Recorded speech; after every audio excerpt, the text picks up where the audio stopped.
Okay, the recording now. I just want to be sure that everything is set. So this is what we'll be covering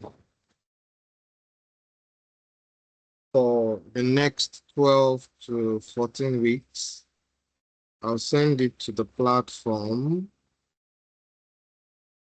So because of our time, let's go into it. Uh, so first of all, we will be looking at the case study overview. So when we ask ourselves, what is case study all about? It's simply one's ability to uh, assess complex real life situations, analyze financial and non-financial data, interpret this data, and give reasonable conclusions and practical recommendations. So, in essence, we are saying they give you real life situations, complex situations, um, companies that have financial issues, not just financial issues. They want to embark on a project. They put all of this together and give it to you as a case. And your own responsibility is to interpret those data, give reasonable conclusions, and practical recommendation. So that's what case study is all about. If you know what you are doing, you will definitely resolve those issues. So when we talk about ICANN case study, it tests our ability for what? For gathering information. Now they will give you a lot of information, the ones you need and the ones you don't need. That's what will be included in all the information that will be given to you. You are the one that will gather the most relevant information for what you need, for the question that will be asked. You will pick out the information that is needed in the case. Assimilation. You need to assimilate. Now, before you can even gather, you need to assimilate. You need to understand the scenario that has been painted, and you need to be able to read the examiner's mind. Then you analyze the information uh, because there are financial details. You need to analyze it. Um, there are because there are financial details. There are financial statements that will be given to you. You cannot write a report on financial information if you don't first analyze. So that's one information that we need to note. Prepare a detailed report to enable the users to make informed judgment and decision. So the whole essence is the board has a problem and they're looking for financial advisors, corporate financial advisors to come prefer solutions. So your recommendation and your conclusion is very, very key. They carry a lot of mark. We will look at how I can score and award marks in case study. So case study examiner require you to follow some principles while drafting your report. So these principles are what we will consider later in the structure of the report, where in the course of our study, we will look at the structure of the report. So we will look at the structure of the report later because of our study. So because there is a standard structure according to ICANN syllabus. So we will look at it and must be considered when preparing your report during examination.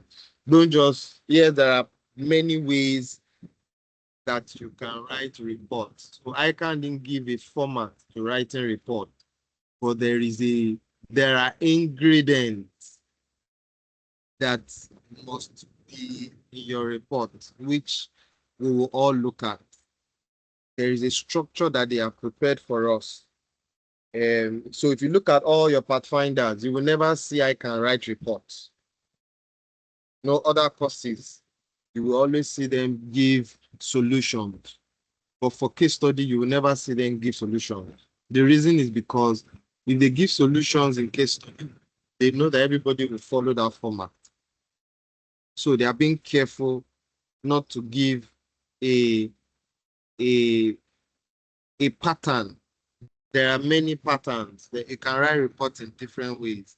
But even if we have to write in our different methods, there are structures, there are ingredients that must be in these reports, and we'll be looking at them later, but today is just for introduction.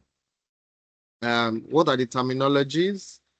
You must have heard what prescient is. So this is the first section of a case study question, which is released by ICANN 2 weeks before the exam, 2 weeks before the exam date. So you will see them release prescient. They'll tell you, they'll give you some information. They'll give you heads up on what to, the case that you will see in the exam. They'll give you some information to go and read. They will also tell you to read wide, read about a particular industry, read about a particular company. Just read about them so that when you get to the hall, you will know what to write. Now, the unseen is the second section of the case study, which is released on the exam day. So that's where you will see your question. Okay, then you have the requirements. Now, the requirement is released with the unseen. Now, these are examiners' expectation. These are examiners' expectation, what the examiner wants, what they expect you to include in your consolidated report.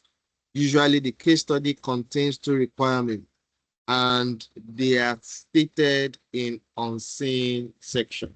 But in recent times, they don't just give two requirements. Now they give three. I think last diet, it was, is it two or three? Three? 2 diets ago, it was 4 requirements. So I think right in recent time, they've been giving more than 2 requirements. Now, there are 3 aspects of case study report writing. Number 1, you have the financial statement analysis. That's a topic on its own. We will look at that later. Now, this is simply an analysis of the financial statement provided in the case study exam. They're expected to use the appropriate financial analysis tools, e.g., the ratios, the trend, common size, etc., to assess financial statement. I said earlier, there is no how you can write a report on a company's financials if you don't analyze with these tools: ratio analysis, trend analysis, common size. There is no how you can write a report on financial analysis if you don't carry out this financial analysis with the financial analysis tools rather. So the next one is financial data analysis. Now, data is unprocessed information. So they give you data about contracts, So when we talk about data analysis, we will talk about key things. How do you know it is a data analysis they're requesting for? But let me just tell you now, anytime you see that you are informed, the examiner informs you about a contract or a project or a proposal, just know that he's talking about data, financial data analysis. And when provided, you can only resolve these with NPV, contribution, limiting factor, all those things. So we will look at them. You interpret your answers, give conclusions, and what? Recommendation. Again, if it's a project and you are using NPV, how will you know if they should accept or reject if you don't calculate your NPV? So you have to calculate. I heard a few days ago that somebody was sharing a testimony that he didn't do his appendix and he wrote the report and he still passed. Anything is possible, but I will advise. There is no how you can write a report, both financial and data. There is no how you can write a report without first talking about or looking at your calculation, which forms your appendix. Okay, so all the calculations you do, they shouldn't be part of the report. They are your appendix. We will talk about all of that later when we are looking at each of them in detail. So don't follow that young man that did not do appendix. Maybe it's 1 out of the 100 that will be favored if they do that. But it's rare. You cannot, I repeat, you cannot write a report if you don't solve or analyze your data, whether financial or data analysis. So, like I said, case study questions come in pre-seen and unseen. Case study comes in pre-seen and unseen. And the pre-seen is given 2 weeks before the exams. And on the day of the exam, you will see your unseen. So, types of reports. In ICANN, there are 2 types of what? Of reports. Hold on a bit. So there are 2 types of reports. You have the internal reports and you have the external report. We will also look at that when we are talking about internal and external reports. Now, I want us to go through something.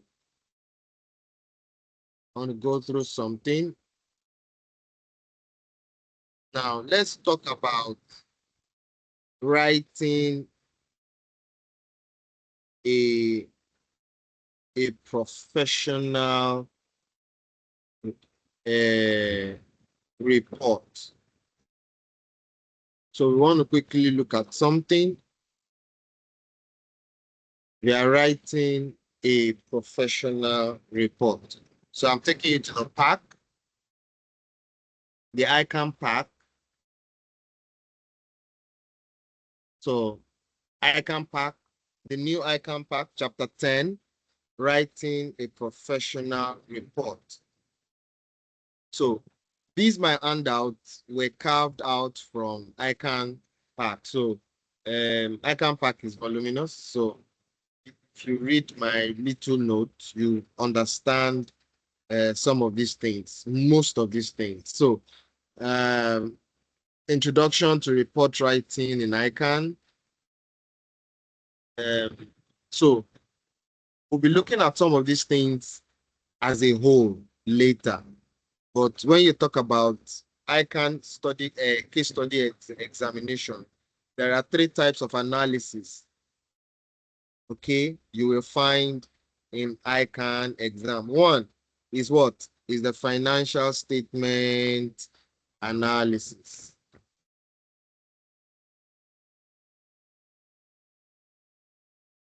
Financial statement analysis. I've said it before. The only way you can analyze financial statement is through ratio analysis, common size, trend, working capital analysis, etc. Without all of this, you can't write a very standard report. Maybe that young man was just being lucky. But I mean, I find it difficult to believe that you won't do your appendix and you write a report. Like I said, maybe one out of many, one out of 1,000 or 100. The second one is what? Financial analysis, which has to do with analysis of financial and non-financial data. You analyze some of these things with what? With your MPV and the likes, and you make recommendations based on the analysis carried out. Then the third one is what? Business analysis.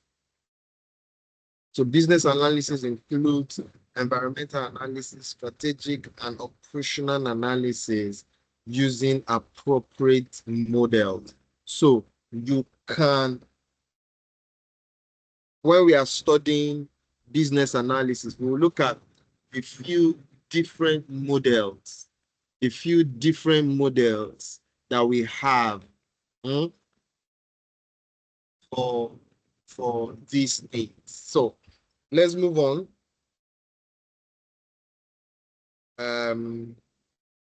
Business analysis report.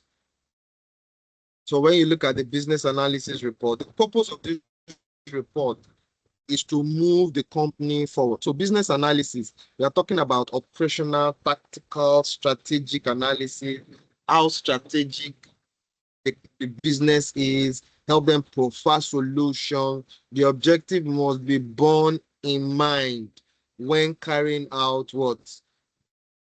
A business analysis and report on your findings. So business analysis, we're looking at the business, where the business heading to, what are the strategic and tactical decisions that it can prefer, the environmental situation of the company, what affects the internal and external business composition. All of this is what we can use SWOT analysis to analyze this.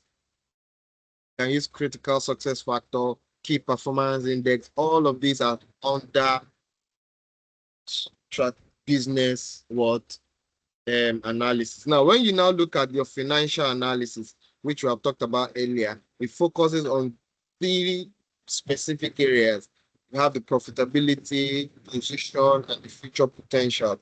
Now, the ratios, there are ratios that talks about profitability. There are ratios that talks about that deals with the financial position. There are also ratios that deal with the future potential. All of these, the question that the examiner will ask you will help you to determine which ratios. You hear people say, just calculate any ratio.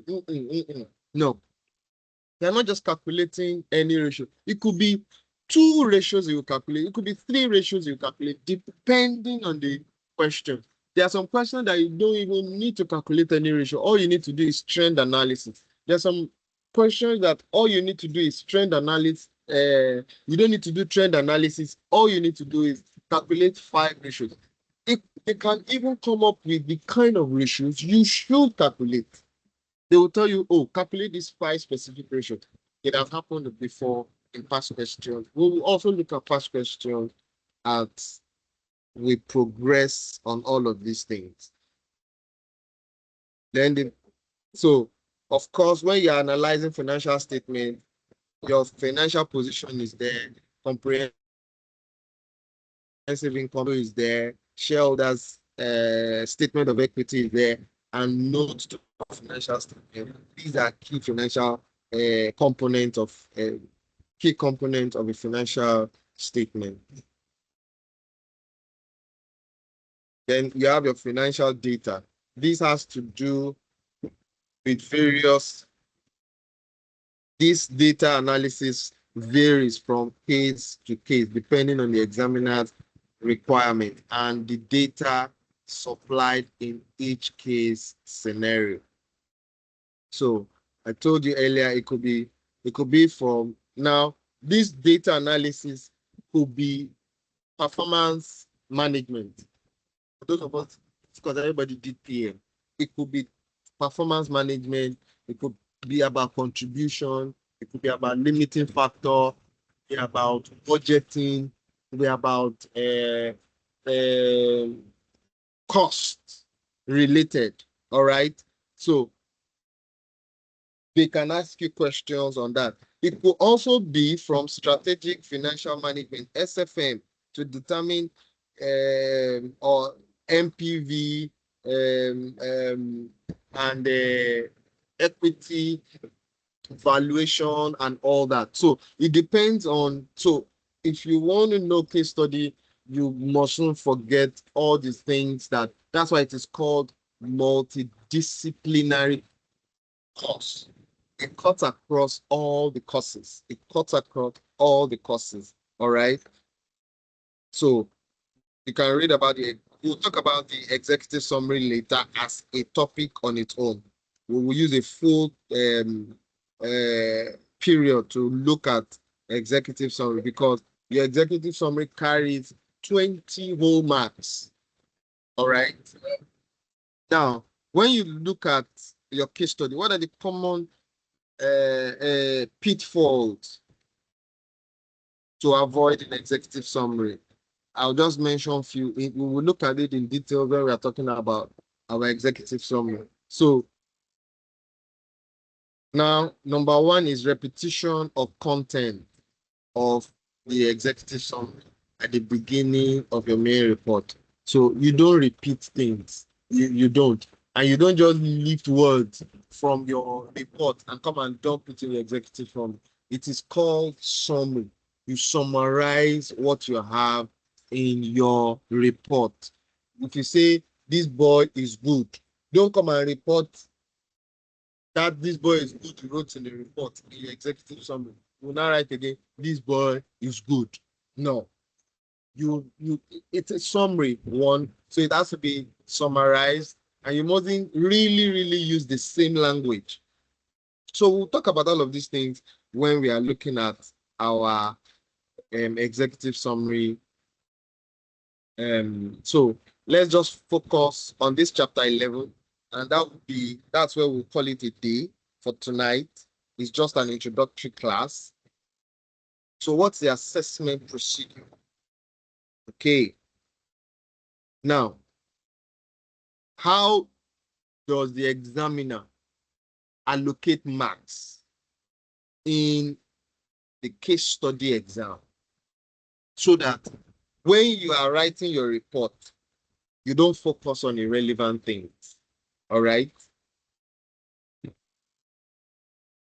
So now there are 11.2 competence-based assessment and mark allocation.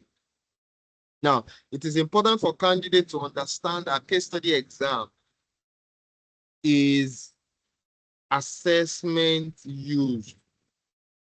Sorry, that in case study exam, the assessment uses a process known as competency-based assessment, CBA.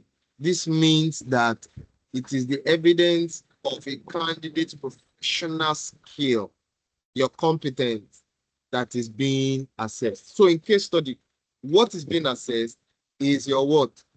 Your competence. You must show competence in your report writing. Okay? So the starting point for developing an assessment of a specific case is the generic competence that are set out in the introduction, which are then tailored to the case study requirements. So let's move to the marking keys. Now, to assess candidate objectively, a specific marking key is developed for each for each case study exam. This will assess a candidate's professional skill in the following ways. Now, I want you to listen. There are two main requirements for which marks are given. So each of these requirements have 8 skill assessment boxes. So each of the requirements have 8 skill assessment boxes. So requirement 1 has 8 skill assessment boxes. Requirement 2 has 8 skill assessment boxes. That's, if you add them together, that makes it 16. Okay. Now, if you read number D, it says there will be 5 executive summary assessment boxes. So that's why I said case executive summary alone has 20 marks. So if requirement 1 and requirement 2 is taking 16 marks, 16 boxes, case study is taking only 5. That is 21. Now, the remaining 4, they said in C that there will be 4 skill boxes for integrative and multidisciplinary skill that you apply. Okay? So 8 skill boxes for each of the requirements, that's 16, plus 4, that's 20, plus executive summary 5, that is 25. So you have 25 skill boxes in all. You can see it. Executive summary 5, requirement 1, 8, requirement 2, 8, that's 21. Overall paper report, the structure, everything is 2 boxes. Then overall paper appendix, that's another 2 boxes. That makes 25 skill boxes. 25 skill boxes. Now, let's look at marks within these boxes. Now, within each skill boxes, there will be a number of assessment criteria ranging 4 to 8, which will be the basis for assessing candidates under each boxes. All right. Now, candidates will only need to demonstrate 4 of these assessment criteria to achieve the maximum assessment mark that's for that specific box. So let's look at it. So look at the executive summary.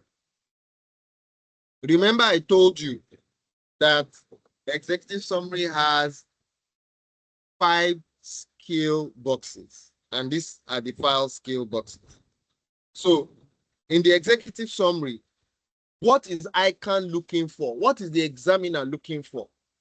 Number 1, general introduction, You state the purpose of the report, state the summary of the two requirements, state assumptions, state reservations, that is skepticism. We'll talk about skepticism too later. You must have a skeptic mind. You must doubt everything. Now, that's skill box 1. Skill box 2 is what? Requirement 1, the conclusion. Requirement 1, recommendation. Requirement 2, conclusion. Requirement 2, recommendation. That are the key things that the examiner is looking for in the executive summary. So don't just write executive summary for writing's sake. Write executive summary that covers these 5 skill boxes in the executive summary. So when we are looking at executive summary in detail, we'll be looking at each skill boxes. What are they really looking for? We will look at it. Now, I'll tell you what this V, NC, BC, CA, SA means later. Now, requirement 1, they need 8 skill boxes. Number 1, using data and information appropriately. 2, identifying issues and options. 3, tools, using professional tools and knowledge. 4, applying skepticism and ethics. 5, using analytical skill. 6, evaluating skills and judgment. 7, conclusions. 8, making recommendation. So this will apply to requirement 1 and requirement 2. Now let's go to the last 4. Now this is the last 4. The overall key, the structure, everything. These are the last 4 key. You know, I say executive summary 5. Requirement 1 and 2 is 8, that's 21. This is the remaining 4 that makes it what? 25. Now, requirement 1, financial statement analysis. Requirement 2, data analysis. Of course, the 2 requirements will have appendix. They will have requirement 1, requirement 2 appendix. Then the other one is what? The structure of your report. Sufficient appropriate headings, appropriate use of paragraphs and sentences, legibility, correct sequence, numbering, pages, the structure of the report. Don't just write report anyhow. You can see why I said ICANN does not have a format. But when all these things are complete in your report, it is what? It is standard according to the examiner. Then your report writing, you have a style, you have a language, the needs appropriate disclaimer if it's an external report. Look at the cover page, suitable language for the audience, tactful, ethical comments, acceptable spelling and punctuation, all of these things. Now let's look at all these abbreviations. This is where SCORE comes in. Now, the SA, this SA that you are seeing, candidate must show that they have understood requirement and have provided relevant evidence relating to most of the assessment criteria in the box. That carries like 4 marks. And candidate must show that they have understood the requirement and have provided relevant evidence, at least 3 relating to assessment criteria in the box. Then best competent achievement, you have 2. Not competent, 1. Then void is what? Is 0. So these are ways that a professional report is looked at. So we will look at all of these items in detail when we begin to look at the structure of a case study, a standard icon case studies report structure. ICANN will not give you a structure, but you, because they've given you the ingredient of that structure, you are the one that will build the structure yourself. ICANN is not better than how you write it, but they are looking at all these features. These features, are they in your report? If they are there, you are good to go. So I will stop here for tonight. This is just a general introduction into the case study exam. If you have any question, reach out to me. My number is on the WhatsApp platform. We'll talk and